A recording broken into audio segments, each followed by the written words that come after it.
Chegamos agora à terceira parte do Sermão do Monte e se a gente já levou 2 jabs naqueles trechos iniciais de Jesus, agora então vai o tal golpe da misericórdia.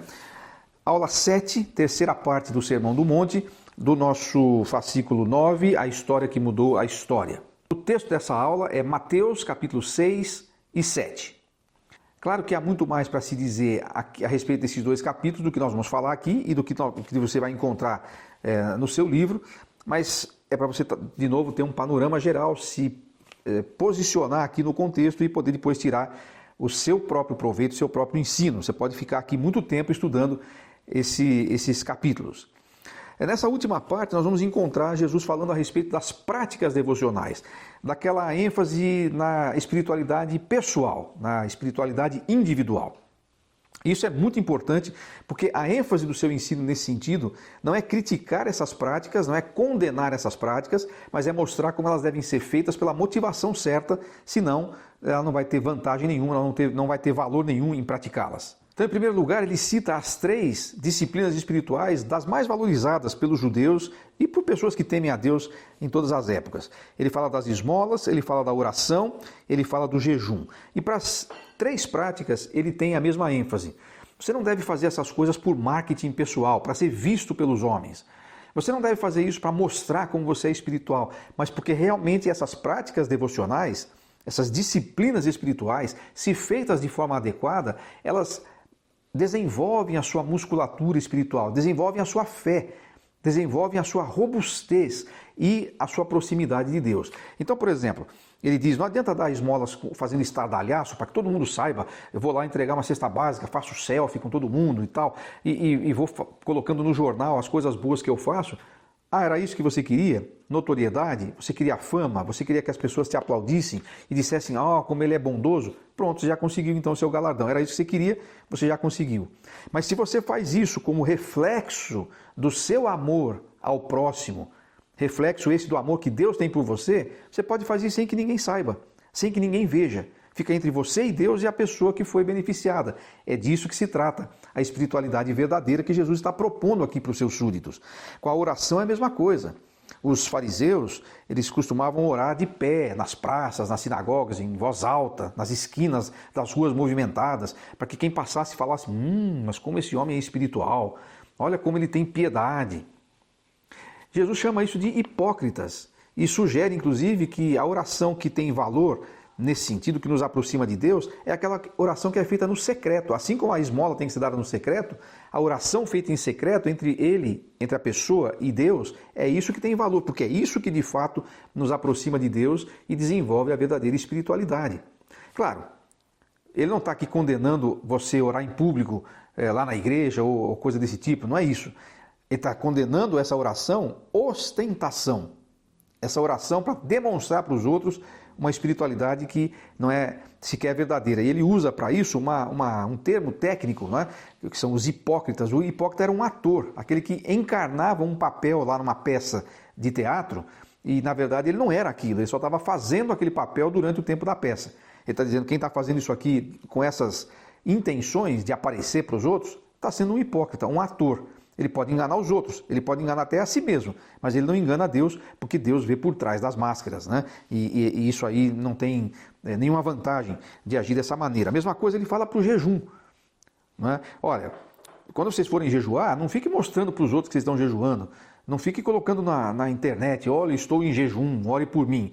Se você está jejuando, e o jejum, eu vou até colocar aqui, vou deixar na descrição do vídeo aqui, um pequeno vídeo que eu fiz há algum tempo sobre o que é o jejum e o que não é. Eu sugiro que você, se quiser pausar agora esse vídeo e ir lá, assista esse vídeo e você vai entender um pouquinho melhor o que é o jejum bíblico. E é disso que Jesus está falando aqui. Novamente, é importante frisar isso. Observe que Jesus não está condenando a prática do jejum.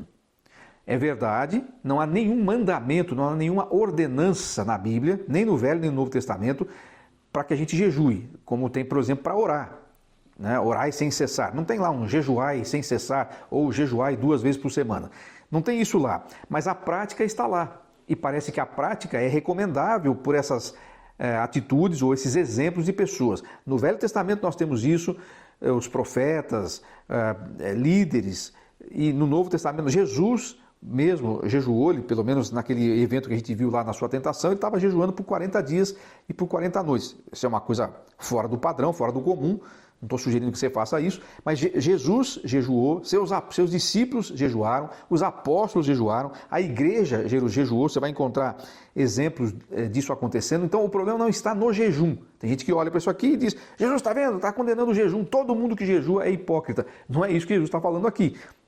Assim como ele não está condenando a ação social e nem a oração. O que ele está condenando é a atitude errada que se pode ter. Ou seja, a espiritualidade verdadeira, a espiritualidade que agrada a Deus, a espiritualidade que tem valor, não é a espiritualidade que é feita para ostentar. Porque a gente já viu lá no comecinho o Sermão do Monte nos dizendo a espiritualidade verdadeira, ela brota de dentro para fora. É um coração transformado pela graça de Deus que pode vivê-la de fato. O resto é exterioridade religiosa.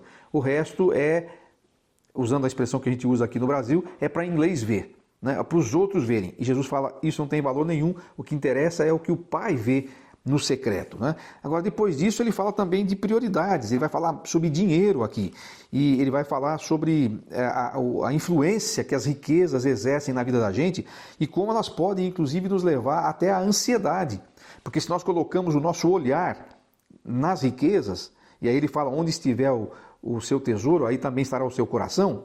E depois ele diz, se os nossos olhos forem bons, quer dizer, se os nossos olhos enxergarem como Moisés o invisível, então nossa vida toda vai ser ajustada, vai ser leve, vai ser harmônica, vai ser dinâmica, vai ser piedosa. Se a gente colocar os nossos olhos nas coisas erradas, se nós colocarmos os nossos olhos nas coisas que têm preço e não naquilo que tem valor, a gente vai se dar muito mal. E ele fala, olha, até o seu corpo vai sofrer com isso. Se os seus olhos, quer dizer, se a forma como você enxerga a vida for colocada nas coisas passageiras, nas coisas que têm preço e não nas coisas eternas, até o seu corpo vai sofrer. E é por isso que depois ele vai falar, inclusive, de ansiedade. É por isso que ele vai falar de você viver sobressaltado o tempo inteiro, porque isso indica que o seu olhar está no lugar errado. Veja como Jesus é prático. Ele começa falando daquilo que a gente fala assim, sim, ele está falando de espiritualidade, oração, jejum, esmolas, mas agora ele está falando de coisas materiais, a gente diria. Agora ele está falando da nossa vida secular. Olha, ele não divide as coisas. E a gente não terá entendido o Evangelho até que a gente perceba que as coisas não se dividem. Não existe uma vida material de um lado e a vida espiritual de outra. Tudo é espiritual, porque tudo pertence a Deus. E o que Jesus está dizendo aqui, se você quer de fato ter como ele falou lá no capítulo 5, se a sua justiça não for muito maior que a dos fariseus e a dos escribas, porque eles não compreendiam isso, e eles viviam uma espiritualidade falsa, uma espiritualidade de fachada, olha, vocês não entenderam o Evangelho. É por isso que ele coloca a questão de ganhar dinheiro, de amar o dinheiro e de viver com os olhos fixos nessas coisas como parte dessa espiritualidade que a gente precisa desenvolver. Isso é, inclusive, uma receita anti-ansiedade. Se você descansa e se contenta em Deus, as outras coisas, é interessante que as outras coisas não são desnecessárias. Ele fala, o Pai Celestial sabe que você precisa disso. Essas outras coisas, no entanto, que são as coisas que têm preço, as coisas materiais, são chamadas de as demais coisas. O importante mesmo são as coisas que têm valor eterno. Muito forte isso e muito, muito importante para os nossos dias, como foi nos dias de Jesus também. E ele encerra falando sobre atitudes pessoais que têm que ser adequadas. Ele volta a falar sobre julgamento, ele fala, não fiquem julgando os outros, não fiquem medindo os outros pela sua régua. Ele não está dizendo que você não possa fazer julgamentos e que em alguns momentos não é necessário ter discernimento para dizer isso aqui está certo, isso aqui está errado, essa pessoa está certa, essa pessoa está errada. Não é isso que ele está falando. Ele está falando, não fique apontando os outros, medindo-os pela sua régua, porque do jeito que você julga os outros, você será julgado. Ele fala, por exemplo, do tema da oração de novo. Olha, se vocês precisam de alguma coisa, o Pai sabe que vocês precisam, peçam. E ele vai conceder de acordo com a sua vontade e assim por diante. Mas o grande finale do Sermão do Monte é justamente capítulo 7, versículos 24 a 29, que é a parábola das duas construções, a casa que foi edificada sobre a areia, a casa que foi edificada sobre a rocha. E por que ele conta essa história no final? Porque ele diz o seguinte, não adianta você ouvir tudo que eu falei aqui, não adianta você estudar minuciosamente, fazer suas anotações, se você, sabendo de tudo isso, não fizer. o que você aprendeu. Se a sua espiritualidade não for aprofundada a partir desses preceitos. Ele diz, se você ouvir e não praticar, é a mesma coisa que daquele cara que fez a casa sobre a areia e quando vieram as tempestades, aquilo lá ruiu e foi-se embora.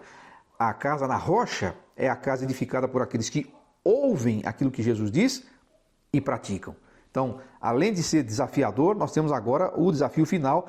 Não adianta saber disso, você tem que viver isso. O Sermão do Monte, de fato, é alguma coisa exponencial.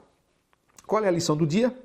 É que a vida cristã é um estilo de vida, não é simplesmente a adoção de rituais ou cerimônias religiosas que têm valor apenas exterior. As nossas devoções, quando praticadas, devem servir para nos aproximar de Deus, para transformar nossas vidas, para que sejamos cada vez mais parecidas com o Senhor Jesus Cristo. Não é simplesmente uma questão de religiosidade, é uma questão de vida real, espiritualidade real, que é a vida que Jesus chamou de vida abundante. Precioso, né? Esse Sermão do Monte. Interessante que você volte aí, se precisar, assista novamente esses vídeos, anote as lições que você tirou, leia os textos e aí você realmente terá uma oportunidade imensa de crescer na sua fé e na sua caminhada com Deus.